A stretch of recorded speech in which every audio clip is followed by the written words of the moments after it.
Okay, good morning, everybody. Hi. Thanks for being here. You're the ones that made it out of bed, despite a great party last night, which I hope you all got to enjoy. So thank you for coming. My name is Annette Diefenthaler, and I'm joined by my colleague, Jaime Uceta. The two of us are from IDEO, which is a design and innovation consultancy in San Francisco. And you have joined us for an interactive workshop this morning. So there will be some activity in case you're still a little sleepy. We will be waking you up very soon, and we'll ask you to participate. We are joined by two speakers who are going to share some inspiration, and then based on that, we are going to be thinking about new ideas together. The premise of our time together is really to find new ways of finding perspective and having conversation about really difficult topics in education. We do not necessarily expect to exactly find a solution for what we're going to be thinking about. The question is really big and complex that we're talking about, but I believe that you will have an opportunity to find a new way of talking about it, which is really what we found in yesterday's session and are hoping that will happen today as well. So a couple of housekeeping items. This fabulous technologically advanced object is going to play a role in today's session because this is how I will let you know that I am looking for your attention, right? The session will feel really fast and quick, and we will move from one thing to the next, and I will oftentimes interrupt you, so just get ready for that. And I will ask you to move to the next thing while you're in the middle of a conversation. That is a normal part of this. So when you hear this, then just turn your attention to Jaime and myself. Another item is that we have a few translators who are joining us in the back of the room, and they might be walking around at some point during the session to help people at the table. So if you see them walking around, that's what they're doing. And then lastly, I would like to ask all the facilitators who've joined us from GEMS to just briefly stand up or raise your hands. Great. Thank you so much for being here. These people are going to, they actually know a little more than you do about what we're planning for today, and they will help you along today in the session, so thanks for joining. Should we have people scoot in? Make sure that we're Yes, exactly. So whoever's joining later, please come join us at one of the tables. There's still a few seats up here. You do not want to be alone for this. That would be really sad and boring. Okay, great. So, okay, great. You can keep going. So we have this really also technologically advanced way of advancing slides today because this thing broke this morning. So I'm going to be making these really weird gestures in order to keep moving them. Okay, great. So at IDEO, does it work? Nope. Can you go back 2 slides? Sorry, this might be happening a little bit this morning. Good, okay.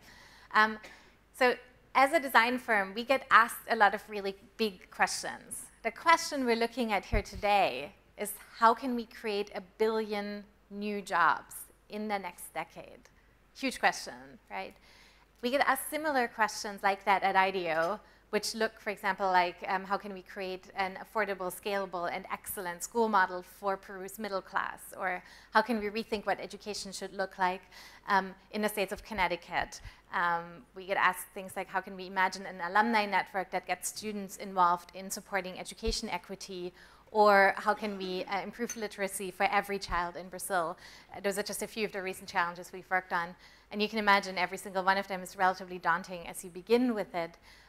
We use a process that's called design thinking. And I'm just curious, how many of you are familiar with design thinking? Fabulous. That's great. That means you're going to learn something new today. Design thinking is essentially a process of how we as designers think about problem solving. It's complementary to analytic thinking and analytic or scientific ways of approaching problems, but it is a creative way of essentially asking and answering those big questions. And that is exactly what we invite you to do with us today, and you might actually be taking away a few of those approaches and might be able to use them in your own work.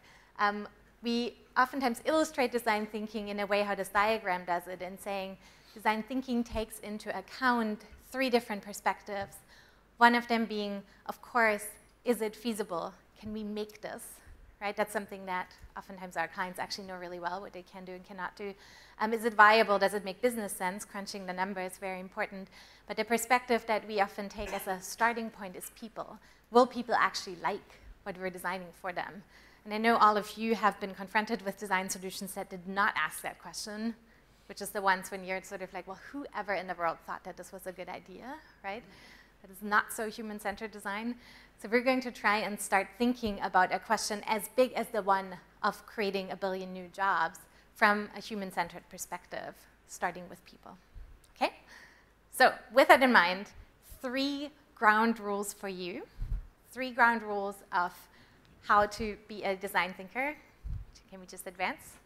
Okay, great. So number 1, while we have this daunting question in front of us, we want to look at that as an opportunity for design. And this is an interesting thing because designers actually look for problems because problems means that there's an opportunity to design something to solve for that, right? But the way we look at it is by asking the question, well, what if we did this? What if that existed? What if we changed this? Right? We look at it as an opportunity, and what I'm inviting you to do today is to do the same, right? To start and enter this process from a perspective of, wouldn't it be great if, rather than saying, it's going to be really hard, or I know that there's going to be a problem. So we'll do a quick exercise to get us all into that mindset, and start with that. Great. So we're going to start with a little bit of a brainstorming to give you a sense of what we're expecting today and what you'll be experiencing. So you guys are going to design your ideal birthday party, okay? And you're going to pick the person next to you. You're going to get a partner. You're going to start exchanging ideas. But before, you're going to alternate the exchange of ideas. And before you propose anything, we want you to start it with a no but, okay? So let's demonstrate that. So Annetta, let's talk about our ideal vacation. All right, let's go to Costa Rica. I think it'll be amazing. Love that. No, but I think we should go to Thailand instead, because Thailand is actually a lot cheaper, I've heard. No, but Costa Rica has this jungle, and it's a little bit more rustic, and it's just not a class. No, but jungle is actually, that's really the last thing I want to do in my vacation. Okay, you get the point. You guys get the point. Okay? Birthday party. Birthday party, no but, go.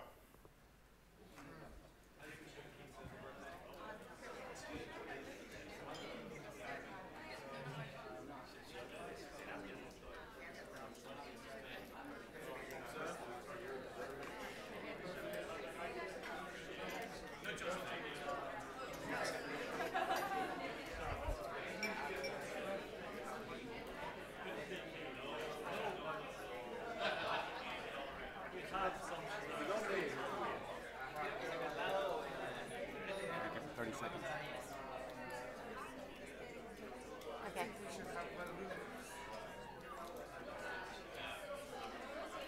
Okay. All right, that was quick. How'd that feel?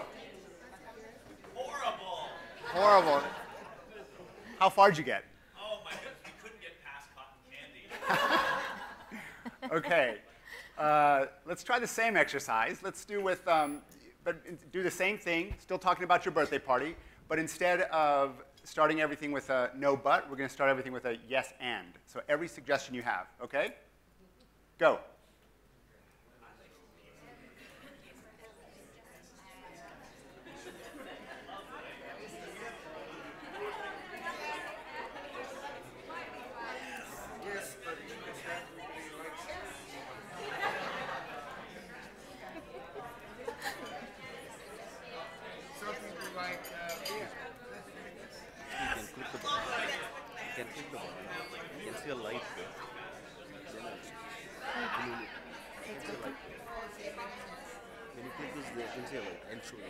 So I just make this? Okay. Click for the next slide. Okay. All right. How'd that feel? Yeah? Did you get further? Because you're building on each other's ideas instead of the no but. You felt like you were staying in one place. Yeah. You're going back and forth. You Yeah. don't make any movement. Yeah, that's great. No, that's exactly right. And that's the gist of today and this rule is to be generative, right? And It's going to be optimistic and thinking of how you can build on other people's ideas. And while this might seem like a silly little exercise that we're doing here or so, try this in your meetings. Like, quite seriously, it makes a huge difference if you actually train yourself to do that. I used to say but a lot more than I do now, and I oftentimes stop myself and I'm sort of like, can I replace this with an and? It makes a tremendous difference, because you might actually still be contradicting, or you might still be saying something that is not exactly in line with what you just heard, but it is a very different feel to the conversation. So that's a great little thing to keep in mind and take away. Okay, second rule of the day is start with people. We've said that we do that as design thinkers, and we're gonna ask you to do that today as you think about this challenge of creating 1 billion new jobs. So in doing that, just briefly, I'm curious to hear from you as we think about this challenge. As we think about this challenge of creating 1 billion new jobs, who are people that are concerned with that challenge? Who are people that are going to be touched by a solution? Who is it? Actually, yeah, I'm working on something for employment, for an employment issue. Yes, so it's you personally, and what is your job? Where you work? I'm a course manager in a MOOC. It's a massive open online courses. Yes, Yeah. so people who work in MOOC, so you would be a professional who works in that area. Great, who else? Who else is concerned with that? HR people. Great, yes. Who else? Educators, great. Politicians, thank you. What about the people who go into these jobs? Children, students, thank you. Yes. Parents, very much so. Great perspective to add, yes. Who else? Entrepreneurs, absolutely. Great, right. So you can see that there are many different perspectives you can take in thinking about this challenge. And later on, as you will be working in your groups on tables, I encourage you to think about picking one of those perspectives. A design solution looks very different, whether you're actually trying to design a solution for parents or whether you're trying to design a solution for entrepreneurs. Right? You can already see that in following that train of thought, that you approach that question very different depending on who the audience is. And particularly when we look at a really, really big question such as job creation, it helps to focus on one particular group of people and focus on just a few of those perspectives initially. It will take you further in creating your solution. So just keep that in mind. And then lastly, go back one, please. One more? Okay, great. We're going to make something today. You can already tell the room setup is a little different from all the other sessions that you have attended. I know you all were designers when you were 4 years old, right? You were drawing and making. Maybe you still were doing that when you were 6 or 8.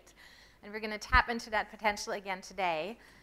Again, it might be something that feels a little unusual for what you do and might be a muscle that you haven't exercised in a while. It is a very important part of the design process, so we're going to try that out today. Okay, so everybody will be making today. Cool. So with that in mind, we're going to start thinking about our challenge. I'm very grateful to have 2 excellent people in the room who can talk about this topic of how to create quality jobs. And so they're going to talk for just a few minutes about what they have thought about with respect to that challenge. And then what I ask you to do while they talk is listen carefully for where they talk about ideas and where they talk about inspiration that might help you answer that challenge. Because you're being asked to think about how to create 1 billion new quality jobs. Okay? So keep listening carefully. With that, let's welcome Gabriel Sanchez Zinny. Gabriel is the president and CEO of Kuepa. And we're very excited that you're with us. Thank you.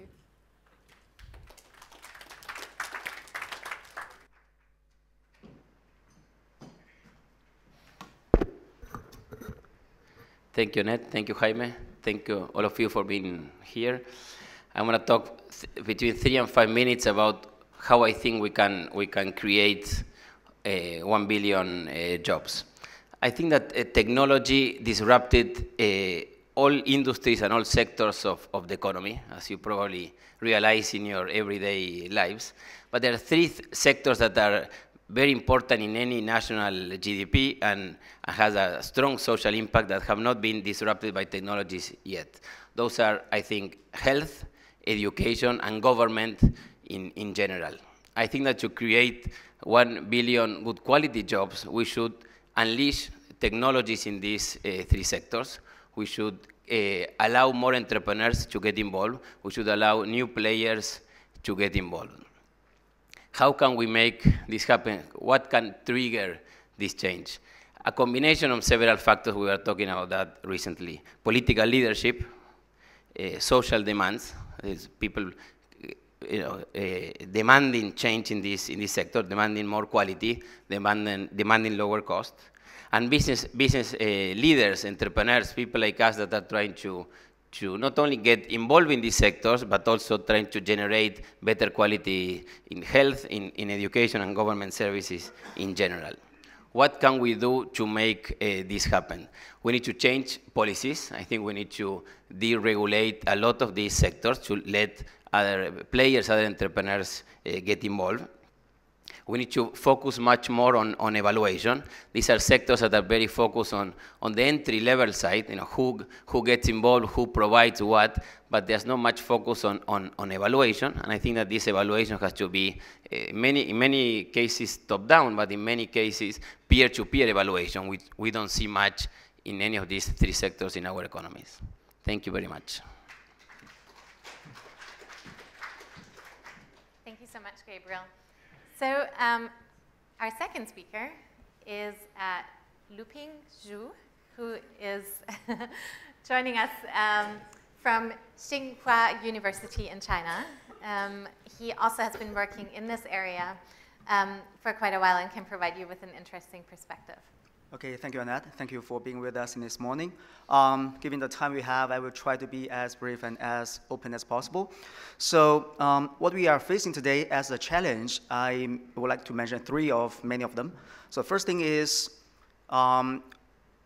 given the fast changing world and the fast developing technologies, we are facing the competition with artificial intelligence and robotics. Now, I'm from China, and we know that more than 50% of the jobs on the production lines will be taken away just by the machine. How do we deal with that? And are we creating jobs for human or for the machines?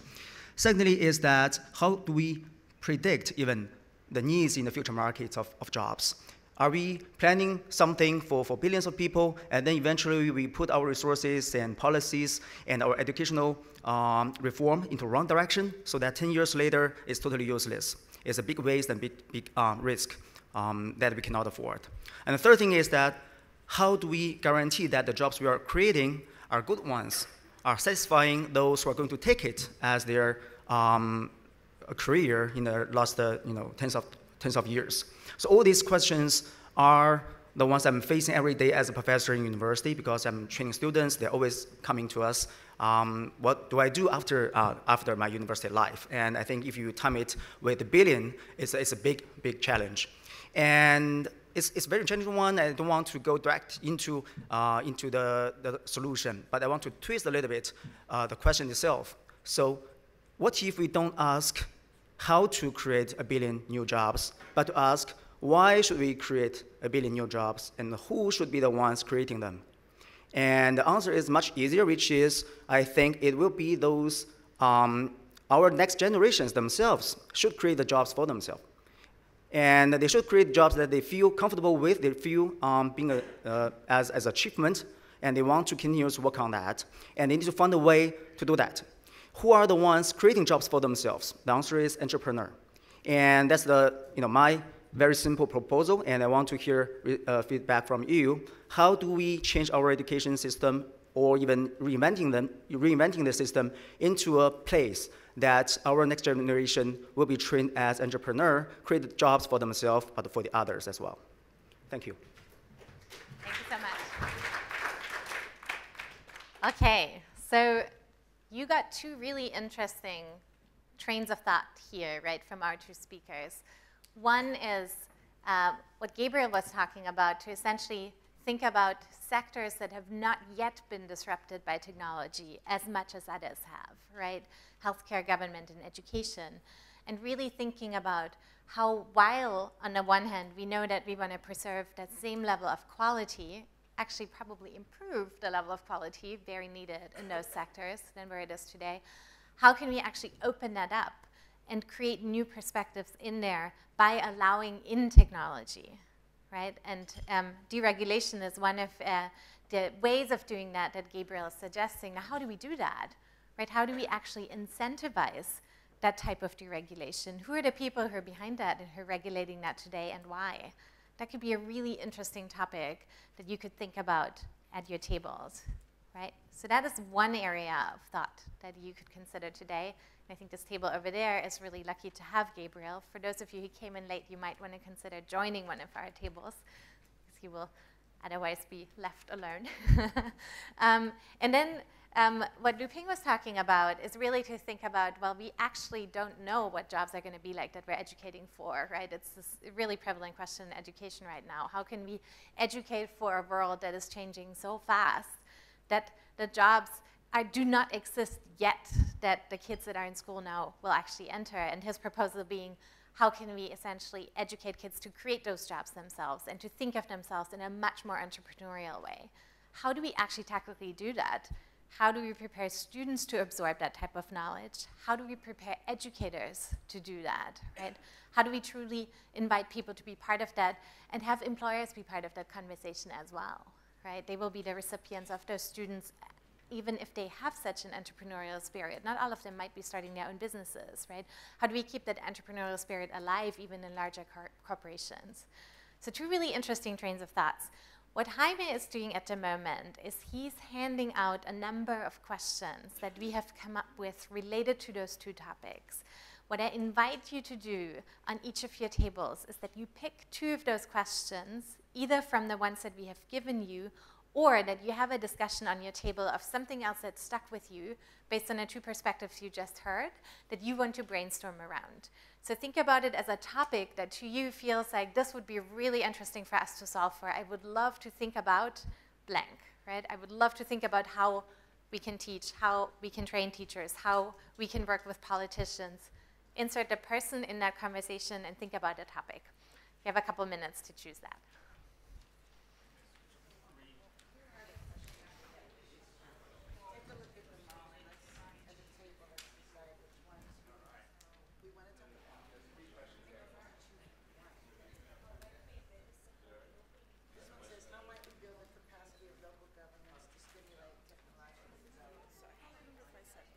Sessions at the same time for the next lab, so I won't be here right at the beginning, so I have to set that one up, then I'll come in. We're meeting at 12. Right? At 12, yes, okay. How much?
Okay, it looks like most groups have at least an idea of what direction they might want to go into with your questions, so that is great.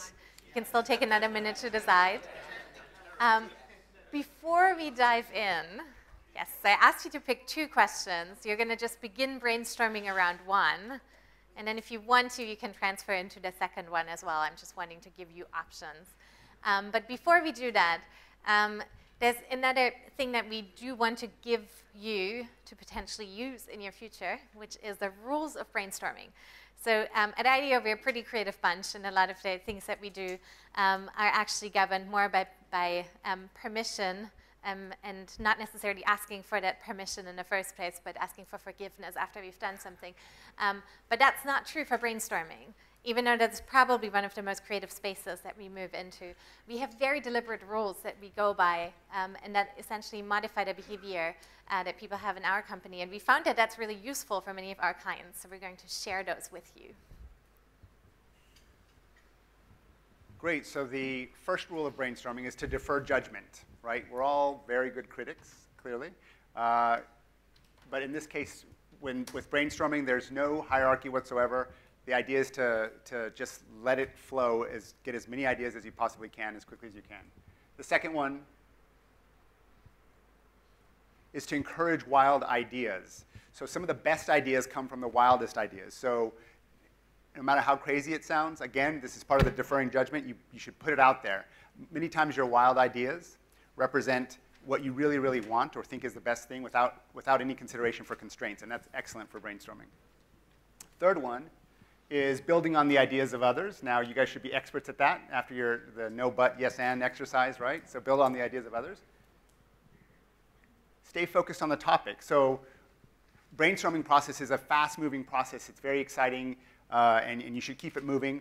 But at the same time, keep in mind that you want to stay focused on the topic. So you don't want to go down a rabbit hole. You want to make sure that you're designing for the right thing that you originally started out designing for. The third one is one conversation at a time. So we know that to build on another person's idea, obviously you have to be able to hear that other person's idea, right? So we need to be respectful of others. So despite the flow of ideas, let's make sure that we're doing one conversation at a time. The second to the last one is being visual. So I guarantee you, if you don't have to be Picasso or Matisse in drawing these Post-its, but you want to use those Post-its that you have. And on those Post-its, it can be stick figures or whatever, but it's the idea that counts. But to the extent that you can make it visual, you should do that, okay? And try to express your idea with pictures. Last one is going for quantity. So we're talking about volume here. When you get started, sit there and start putting out as many things that you can get out of your mind as possible on a whole series of Post-its. One idea per Post-it, and you want to fill up each of these boards with tons of different colors of Post-its, all right? So we're going for quantity. Great. You have 10 minutes for your brainstorms. Start with one question. Your facilitators will help you. Go. All right.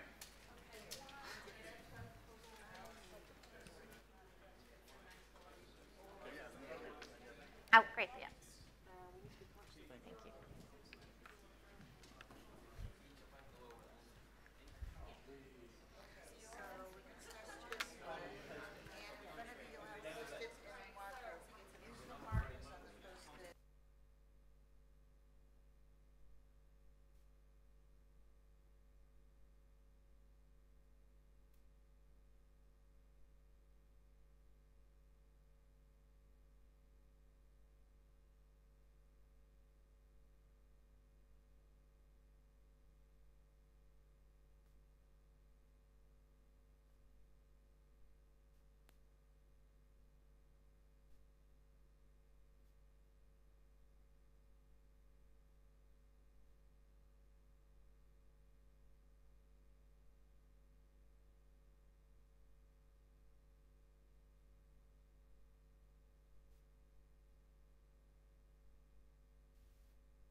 There we go.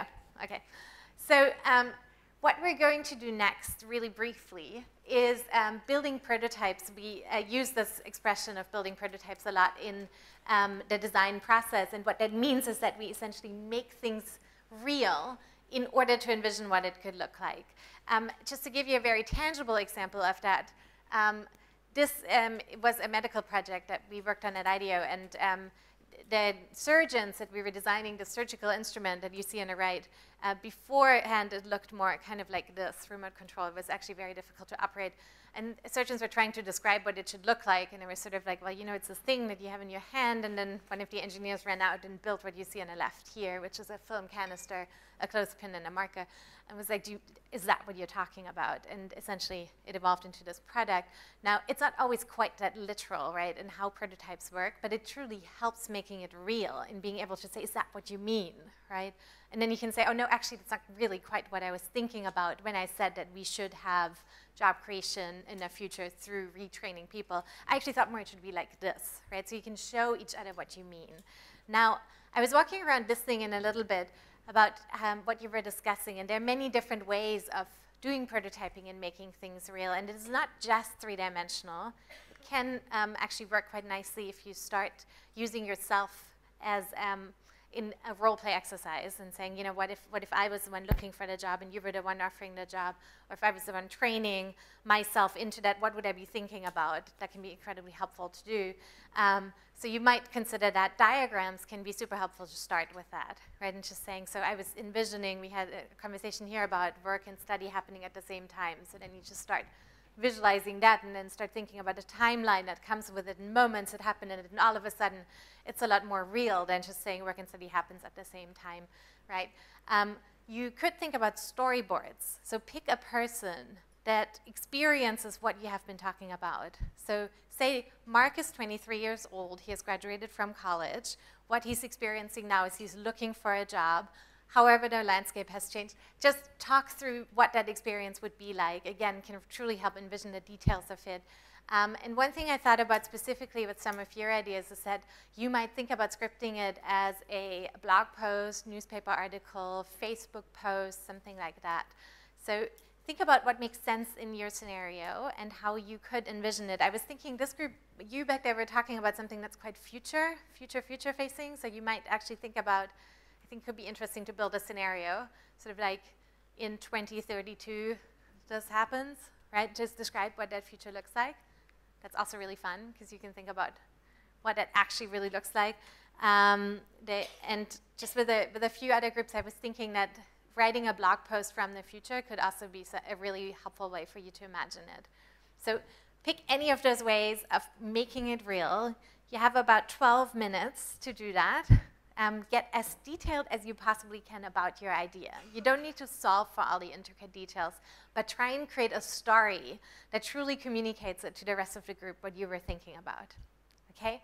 Get creative. You don't have to work out all the details for making it perfect, okay? Good. Go.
Okay, so I know that some of you are still like finishing up a few things and costumes are being produced, etc.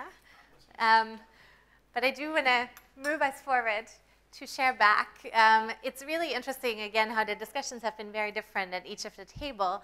But I think you will benefit from hearing what direction they took. So we will quickly go around and have every table share what you have been thinking about. So give us a bit of a top line of what your idea was. And then share with us whatever prototype you created. I think there's some really fun ones out there. And then I will ask for our speakers to essentially give us a little bit of thought and commentary on where you thought the conversation went, what was something that you thought was interesting, and or questions that are still open. Because I do believe that I've also heard a lot of more new questions, other questions that came up for you, or things that feel yet to be resolved. So, so let us know about that as well. Why don't we start right here? And we have a microphone for you so that everyone can hear us.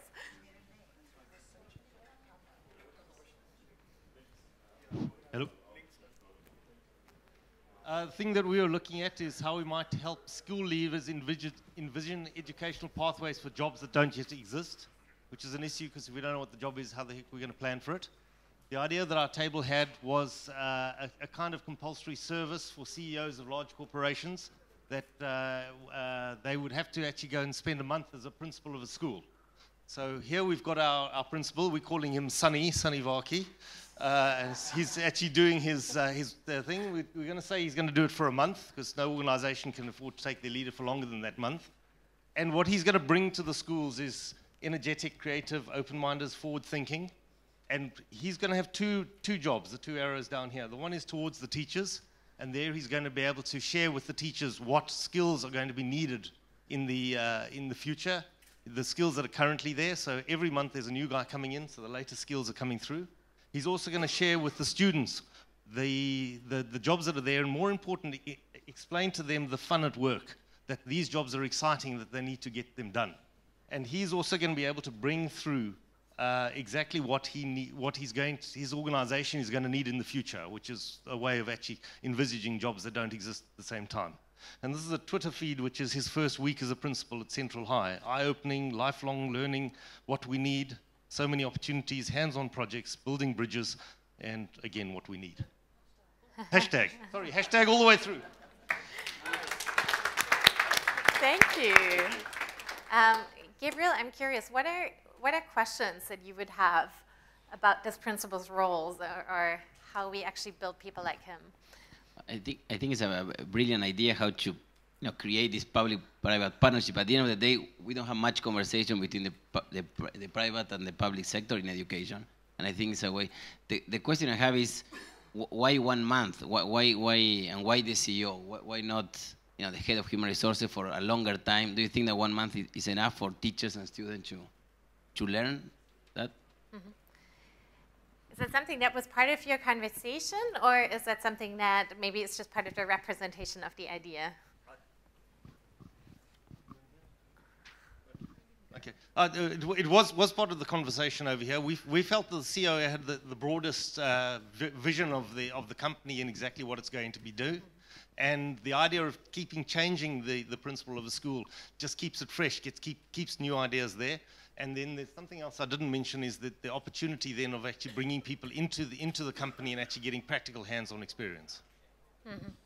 Which is really a super interesting concept, right? If we think about the partnerships that we're seeing currently in education, PTech schools being one example. I don't know if you're familiar with the PTech model in the US that are really looking at the transition from high school to jobs through college. And having that conversation. But I really like how radical you're taking it to that next level, right? And thinking about what if CEO and principal were one, because those are completely different jobs and trainings and tracks at the moment, right? So how can we take that idea and think about ways of at least giving principals a type of an experience that would be the one of being a CEO and what that would look like. Thank you so much. Okay, why don't we go over here? What was your conversation about? Well, I can tell you what our topic was. Uh-huh.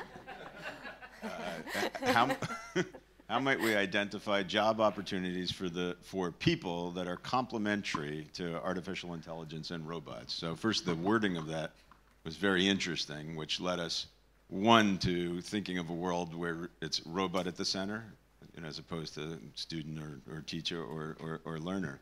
And then what are the services that so if everyone is a billionaire, what are the services that you want from a robot versus a human? So that was one line of discussion. Actually, we have some students at the table who quickly jumped into, well, what about within a school? And it turns out that teachers is something that, for the most part, students would like as human, except, of course, if they're teaching history, in which case robots will be fine. Right? And we do have a PhD historian at the table who was very disturbed by that.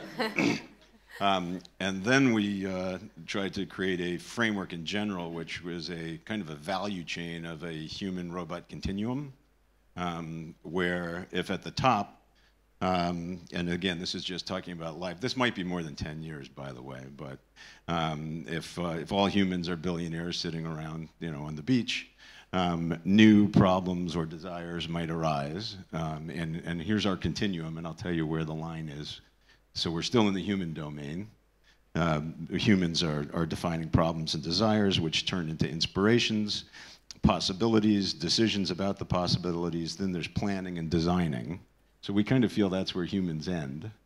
And then afterwards, we get into building, maintaining, collecting data, and replicating, and that's where we feel robots can start to take over.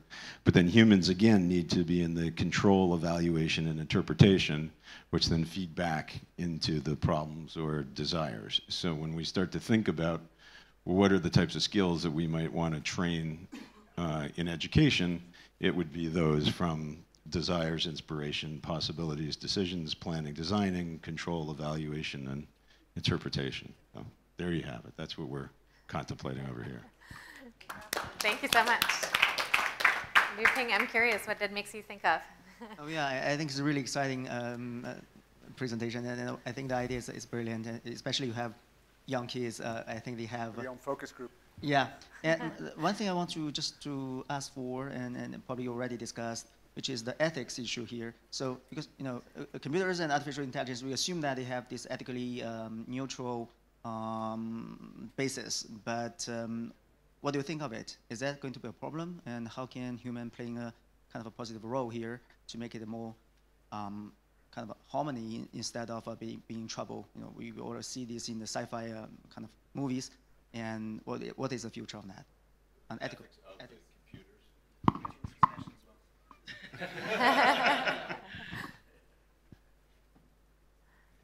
So how ethical is it if the future is run in this way by robots? Well, it's because, like, for example, we already talked about the teachers. You don't want a human to do it, but you're not getting interested if a robot does it. And as well, you don't want a business to be run by a robot because the decisions need to be taken wise, and a human could do that better.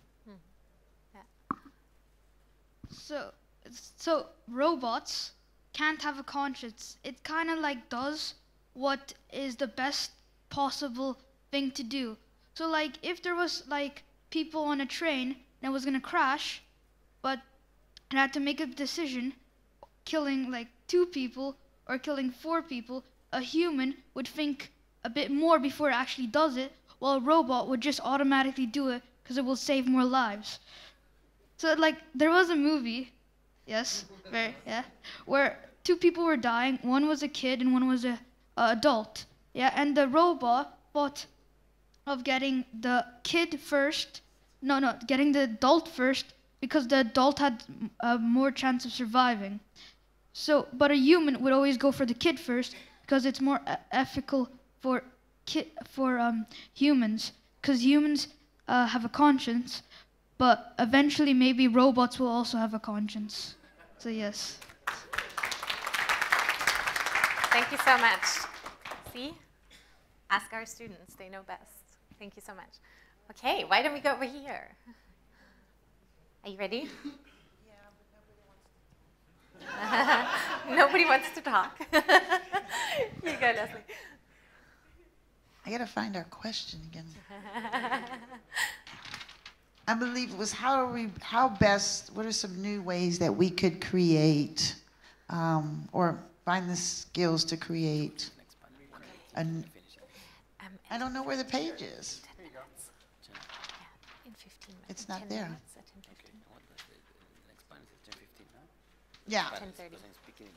10:30. How might we establish new ways of assessment for what jobs will be needed or needed in the future? Oh, you're right. So one of the ideas that we came up with in the big picture was to get schools and industries talking about the skills that they need. And one of the ways that we thought that this could happen was online through a website. And we didn't get to finish it, but I'll explain the idea to you. So you'd have schools, and this would be all the way from, kindergarten all the way up through universities, vocational technical schools, accessing the website, along with industries across the sectors, accessing the same website. And we'd have, these are our tabs. This is our home page, okay? And there's different tabs. One would be skills, where they could click on it, and industries could talk about what kind of skills that they're looking for, that they're needing, that they don't see. Where educators could also look at it and say, oh yeah, and they build little partnerships. Oh yeah, we do this at our place. We build these kind of skills here, and start developing some partnerships in that way. A discussion forum where they might actually do what we're doing here. Just sit there and brainstorm, hash out ideas on both sides of the equation. Research that either what could reflect, underneath there'd be different tabs, research that would reflect current research that's already been done in this area. It could also show ongoing research in this area so people can partner with the kind of ideas and outcomes that they're looking for. Here down, the next one would be some data assessment. What's been happening? What are the trends in certain skill development areas? What are the trends in what we're finding, what we need, what we don't have? And here's the impact about what things have happened as a result of these partnerships that have been developed through the website. And basically, that's as far as we've got. And do you want to really, and Waleed, you were saying what was new about this. Actually, the new about it is, I know that there is a lot of websites about the employment in general, but the new is the data itself. The new that we're going to assist the data that we will receive from the posts that the companies are posting, or the universities or the schools read it, actually, are posting. So the data itself is the new. Got it. Yeah. Great. Great. Excellent. Thank you. So Gabriel just made me aware of one thing. This was meant to be a 90-minute session, which would end at 10:15. Apparently the program has been changed one more time, so the next sessions start at 10:15. Because of that, I do want you to have the time to transition to the next session, and it is 10:05 right now. Can you tell us in one sentence what you did? Just one sentence? In one sentence? One sentence, no really idea. quickly. No, very quickly. We wanted to pitch to legislators the very first self-funded entrepreneur school where the students and the teachers worked on projects to generate capital which sustained the school. So they would work together to build that, and that's how they would regulate and run the school. Oh, wow. That sounds like we want to talk to them more about that. And in one quick sentence, what did you work on over here? In one very quick sentence, what we were trying to do was show that that was the old linear model, where there's the granny, that's Granny Edith, and she goes to school, she then goes traveling overseas, she then gets a job, and then she dies. Whereas her grandchildren, Tom and Nancy, basically go to school to about the age of 14, and then they start going to a whole new organization which carries on throughout their lives, so that their whole education, their whole training doesn't end at 18, 14, 16 or 22, but ends at 72. Wow. Look at that. So I want to leave it with saying, I think one thing that we have seen is even though we started with the same topic and the same types of inspiration, we've seen you go into completely different directions, right? We have conversations about school leaders, about what would schools look like, about where would people go to find jobs, or what would robots eventually take over, right?